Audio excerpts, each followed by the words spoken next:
এই সমস্যা নাই, আপনাদের কি বোন নাই, বোনের মতো মনে করেন। আমার এই কথা বলছিল নর্তকী। আরে নর্তকী বলবো না কি বলবো, এই খারাপ মহিলা, অসভ্য মহিলা আমারে বলে কি জড়াইয়া ধইরা বলে যে হুজুর আপনার বোন নাই, ধরেন আমাকে, সমস্যা নাই, জড়াইয়া ধরেন, এইগুলো বলতেছে। আমার হাত চাইপা ওর একবার ওর কাছে নেয়, আরেকবার ও আমারে জড়াইয়া ধরে, আরেকবার আল্লাহ মাফ করুক, মানে মানে মনে হইতেছে আমাকে আমি কিংবা ও আমাকে বলতেও পারতেছে না আল্লাহ মাফ করুক।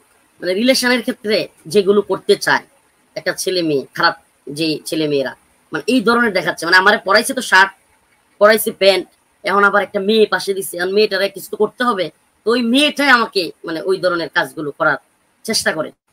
আবার এই কত বড় অসভ্য, আবার বলে যে হুজুর আপনার বোন নাই, সমস্যা নাই, ধরেন এ করেন। আল্লাহ দিয়ে কাঁদতেছিল, আল্লাহ আমার তো কেউ নাই। এই রাত্রের কথা মনে হইলে ভাই, এখনো পর্যন্ত এই কাহিনীগুলো মনে হইলে যে আমাকে এইভাবে কাপড় খুলে ফেলতেছে, এইভাবে মেয়ে জড়াইয়া ধরতেছে, আমার কেউ নাই। আমি একবার কি মনে করছি জানেন, মানে একবার আমার সামনে কিন্তু আমি কিন্তু চিনতে পারছি, আমি যেহেতু বাড়ি দাঁড়ার ছাত্র, মাঝে মাঝে হাতির ঝিল গেছি, আমার তো চিনতে সমস্যা নাই।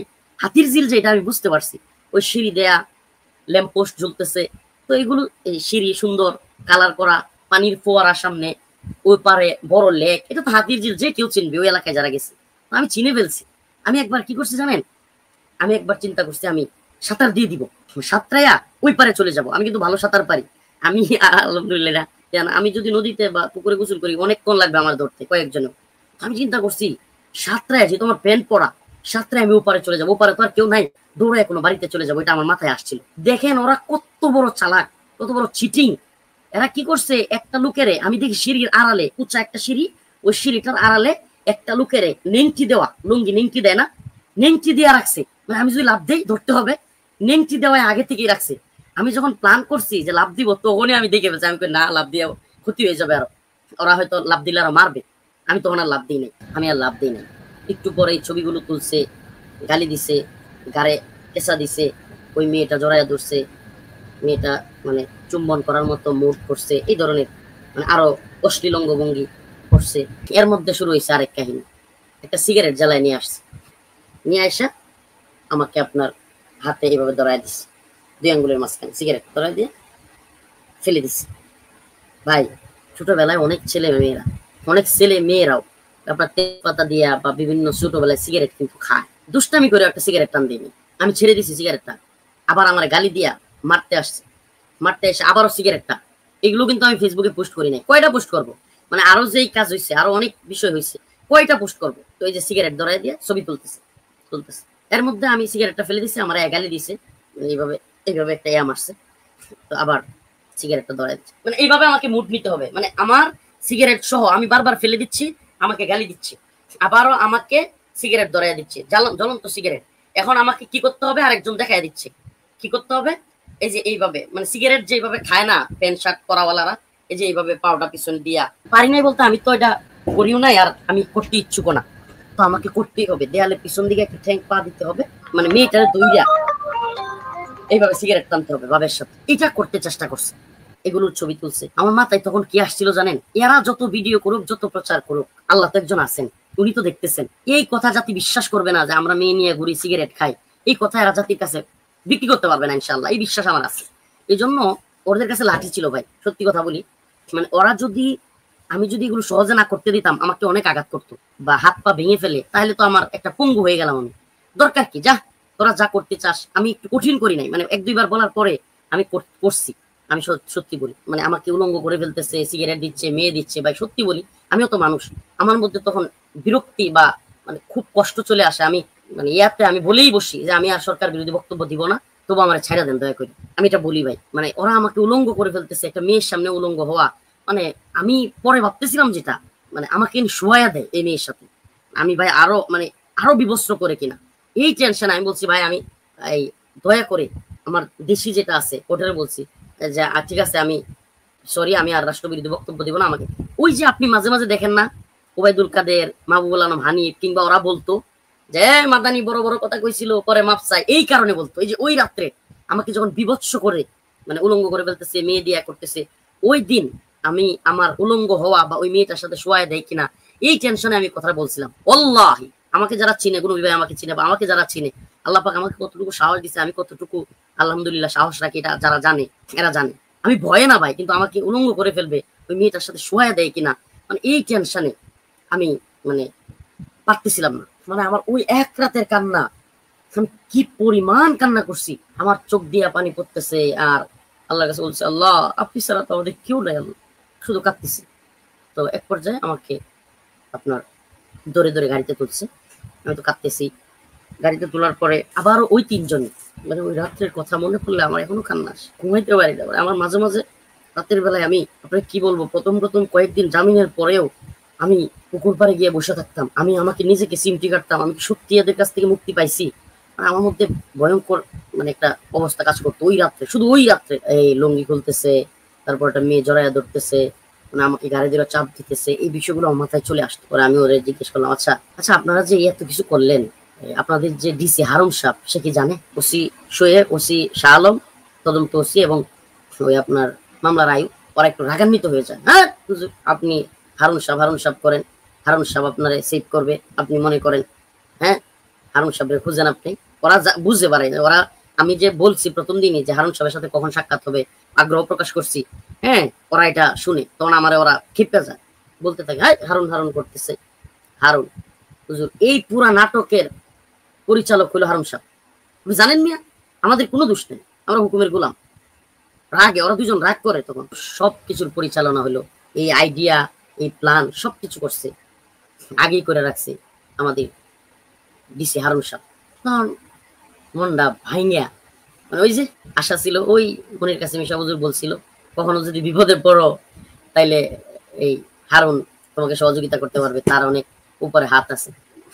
এই হাত কি করছে আমার সাথে, এই কথা কল্পনা আইসা কষ্টে মানে বুক ফাইটা যাওয়ার মতো অবস্থা। আমি আয়সায় উজু কইরা আল্লাহর কাছে এইভাবে হাত তুলি, আমি আর এইভাবে দোয়া করি না, এইভাবে হাত তুলি, আল্লাহ আল্লাহ চিল্লায়া তেজগাঁও থানায় বুক ফাইটটা চিৎকার করে, মনে হচ্ছে মরে যাবো আমি, চিৎকার করে এইভাবে কান্না করতেছে, আল্লাহ আল্লাহ আল্লাহ।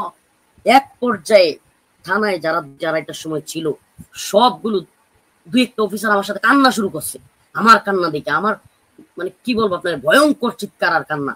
আমি আল্লাহ আল্লাহ এইভাবে হাত উপরে এইভাবে তুইলা কাঁদতেছিলাম চিৎকার করে, আমার মনে হচ্ছিল আমার আল্লাহ ছাড়া কেউ নাই, আমি এইভাবে কাঁদতেছিলাম আর ভয়ঙ্কর ভাবে। তো সেহেরি পর্যন্ত আমি তাহাজ্জুদ করছি আর কান্না করছি, সেহেরি পর্যন্ত তাহাজ্জুদ করছি আর কান্না করছি, চিৎকার করে কান্না করছি, একের পর এক কাঁদতেছিলাম আর একটা দোয়া করতেছিলাম, আল্লাহ তুমি হারুনকে একদিন আমাকে যেরকম এই উলঙ্গ করছে, আল্লাহ আল্লাহ আমি একটু বাড়ায় বলতেছি, আল্লাহ তুমি এমন করে দিও, আল্লাহ আল্লাহ তুমি এই হারুন এবং তারা যারা করছে আল্লাহ এদেরকে তুমি এইভাবে লাঞ্ছিত করো, আল্লাহ তুমি সব ক্ষমতার মালিক, আল্লাহ এরা কেউ কিছু করতে পারে না, তুমি সব করতে পারো। আমি খালি চিল্লাই দোয়া করতেছিলাম, জোরে জোরে দোয়া করতেছিলাম। এই চতুর্থ দিনের কাহিনীটা খুবই জরুরি। তেজগাঁও থানার মূল ওসি, যে ওসি এবং ওসি তদন্ত, এই দুইজন আমাকে একটা গাড়িতে করে নিয়ে যায়। আমি বলি কোথায় নিয়ে যাবেন? বলতেছে আপনারা তো এতদিন শুধু ডিসি হারুন সাহেবের কথা বলছেন, হারুন স্যারের সাথে দেখা করায় নাই, আজকে হারুন সাহেব আপনারা দাওয়াত দিচ্ছে। হারুন স্যারের অফিস হলো আপনার এটা সম্ভবত আসাদ গেটের এদিকে রুম, ওখান থেকে সেই কনফারেন্স করে, সাংবাদিক সম্মেলন বা এই সেই করে, ওখানে নিয়ে গেছে। তো রাস্তায় আমাকে আমি বলতেছি না আমার তো যাওয়ার ইচ্ছা নাই। হুজুর আপনি না তার কাছে খুব যাইতে চাইতেন? আমি বলছি না ভাই আমি আর যাইতে চাইনি, তার কাছে গেলে আর কি হবে। বলে হুজুর আমরা তো আর চাইলেই পারি না, আজকে তার সাথে আপনার ইফতার করতে হবে, ইফতারের দাওয়াত দিচ্ছে। মনটা খুব ভাঙা যায় আমার যে ওর সামনে যাইতে হবে এই বিষয়টা। ইলিয়াস ভাই যদি আপনার জানা থাকে তো থাকলোই, আমার সামনে যারা বসে আছে তাদের জন্য শিক্ষা, এটা মনে রাখবা। কোনো মানুষ যদি চোখে চোখ রেখে মিথ্যা কথা বলতে পারে এই ব্যক্তিরা ভয়ঙ্কর। এটা আমাদের মুরব্বীরা সহ অনেক আকাবিরদের কিতাবে আমি পাইছি। এই লোকগুলো চরম ভয়ঙ্কর হয়, তারা ঠান্ডা মাথার সাইলেন্ট কিলার হয়, ঠান্ডা মাথায় খুন করতে পারে। আমার নিয়ে বসাইছে, এই দেন বাপটা দেন, আরে মাদানি সাহেব হুজুর আপনি আমার এলাকায়, আপনি কবে থেকে আমার থানায়? আপনি কথাটা বুঝতেছেন?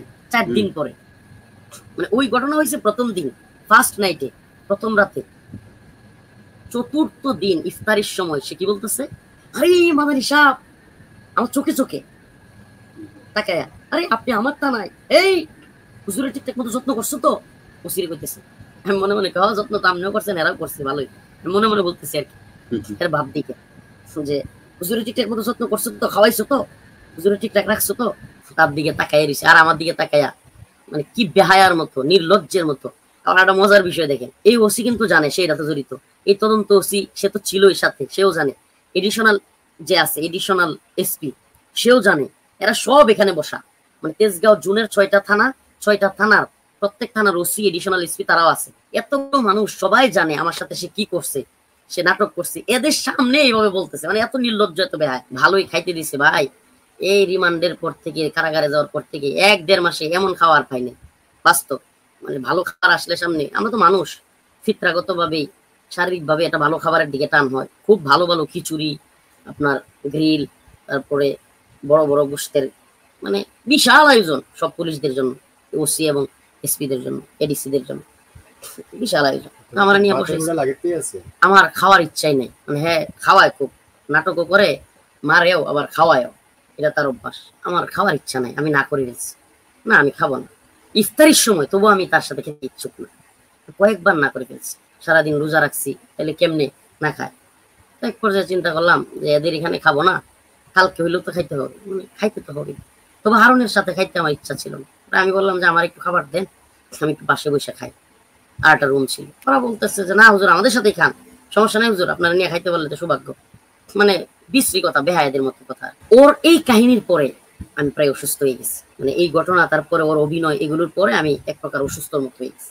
আমি অসুস্থ হওয়ার কারণে আমাকে নিয়ে যায়, রিমান্ড 7 দিন পূর্ণ করে নাই, আমাকে নিয়ে যায় আপনার ডিবিতে। তো ওখানে ডিবিতে তো বড় রুমে আমাকে যখন ঢুকায়, সাথে সাথে শেখুল হাদিস আল্লামা মামুনুল হক, মুফতি হাবিবুল্লাহ মাহমুদ কাসিমি, জুনায়েদ আল হাবিব হাফিজাউল্লাহ, আরো অনেকেই, 4 থেকে 5 জন আমি গিয়ে দেখতে পাই। ভাই বিশ্বাস করবেন না, এই কতদিন 1 মাস 1.5 মাসের আমার পেরেশানি, এই কাহিনী, রিমান্ড, মানে আমি ওনাদেরকে পায়া মনে হইতেছিল আমি বাবা মার কাছে চলে আসছি। আমি প্রথমেই হাবিবুল্লাহ মাহমুদ কাসিমি সাহেব আমার উস্তাদ, এবং খুব মহব্বত করি আমি, হুজুর আমার মহব্বত করে, একেবারে জড়ায়া দইরা বুকের মধ্যে দীর্ঘ সময় কাঁদছে হুজুরের।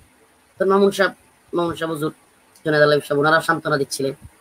ওখানে গিয়া সবার সাথে আমি এই ঘটনাগুলো বলি, কিন্তু আল্লাহর বান্দারা একজনও, সবাই মোটামুটি তো প্রায় সবাই আমার আগে মুক্তি পাইছে।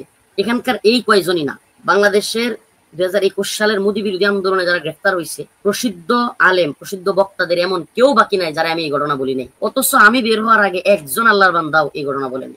আমি বের হওয়ার পরে আমি বলতে চাইছিলাম, প্রথম দিন নাজিরহাট মাদ্রাসার মাহফিলে, চট্টগ্রামে প্রথম মাহফিল, শেখ হারুন ইজার হাফিজাউল্লাহ বড় ভাই, উনি বললেন যে রফিক বলা দরকার নেই। পরে আমি ওনার হেকমতটা বুঝতে পারছি কেন বলার দরকার নেই।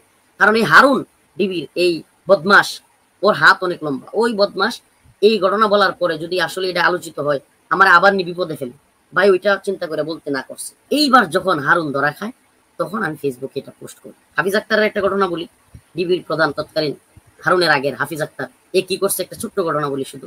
আমরা শুয়ে আছি, আমি, মামুন সাহেব হুজুর, হাবিবুল্লাহ মাহমুদ কাসিমি, জুনায়েদ আল হাবিব, আমরা 4 জন। আমরা কে বা কারা আমাদের ছবি তুলছে আমরা তো জানি না, হয়তো প্রশাসনেরই কেউ হবে। হাফিজ আক্তার আয়সা একেবারে বিশ্রী ভাষায় আমাদের 4 জনকে একবারে গালিগালাজ, যা তা চরম ভাবে গালিগালাজ শুরু করছে। ডিবি রিমান্ডে নিয়ে গেল, এক জায়গায় বসে আছি, নিয়ে বসাইছে 4 জনের একটা টিমের মধ্যে নিয়ে বসাইছে।